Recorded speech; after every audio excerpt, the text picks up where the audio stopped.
this our science life? Yeah, I can.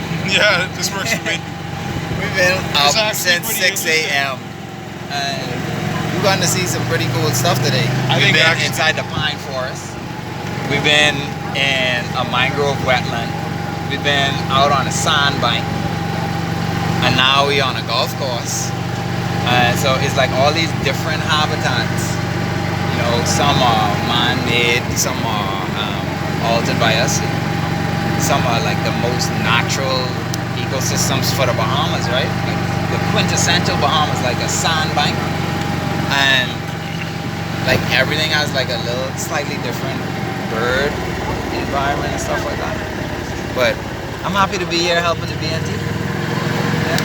Mr. Bradley Watson, representing the BNT, doing the plant surveys. I like plants, but I don't like doing plant surveys. I think there's people who like to like look at things that don't move, and people who like to look at things that move. There are people playing tennis right now, so things seem to be in a more relaxed state than they were previously. Yeah. There's a balance, I guess. Yeah. But yeah, we on Abaco, we doing our work. We trying to find all the parrots that we can. We've heard that there are some parrots here. I think I just heard a parrot. Yeah. Either a parrot or a gull.